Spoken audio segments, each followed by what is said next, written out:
এ বাবু রে, তোমরা যারা যারা আমারে এসএমএস করো, বিশেষ করে মাইয়েরা, দেখো একটু বুঝে শুনে এসএমএস করো। কারণ আমি তো আর ওই আর পাঁচটা মানুষের মতো নর্মাল ভাবনায় ভাবতে পারি না। আমার দৃষ্টিভঙ্গি একটু আলাদা। হ্যাঁ, আমি ওই জন্য প্রত্যেকটা নর্মাল কথার মধ্যেও না সেই একটা একটা অন্যরকম মিনিং খুঁজে বের করি। মানে এরমই আমি আর কি, আমার নর্মাল জিনিস পছন্দ হয় না।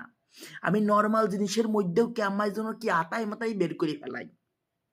যেরকম আজকে আমি একটা রেস্টুরেন্টে আমার বন্ধুর লগে খাতে গেছি, যাই দেখি দরজার এই পাশে এবং ওই পাশে একটা জিনিস লেখা রয়েছে, যেটা তোমাদের কাছে নর্মাল মনে হইতে পারে, কিন্তু আমার দ্বারে বিশাল হর্নি মনে হচ্ছিল।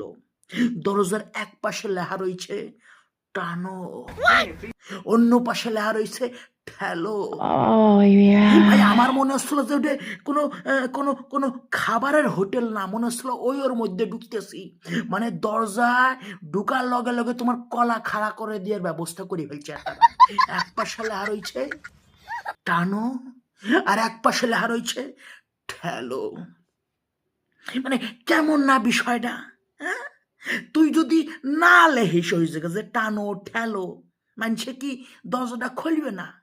তুই লেহে দিছিস টানো, তুই লেহে দিছিস ঠেলো। মানে তোমাদের কাছে নর্মাল হইতে পারে, কিন্তু আমার কাছে এটা একটা কেমন যেন।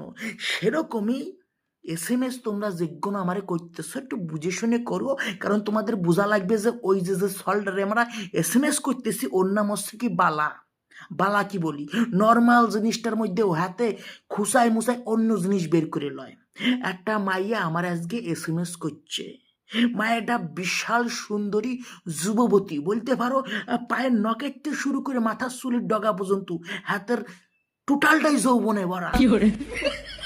হাতে আমার এসএমএস করছে যে তোমার ভিডিও না আমার খুব ভাল লাগে, যখন আমি ডিপ্রেশনে থাকি তখন তোমার ভিডিও আমি দেখি, তুমি আমারে খুব খুব খুব আনন্দ দাও, খুব সুখ দাও। ভাই, আমি ওরে এসএমএস এর রিপ্লাই কি দেবো? আমার তো শরম লাগতেছে। লা হাওলা ওয়ালা কুওয়াতা ইল্লা বিল্লাহিল আলিয়্যিল আযীম।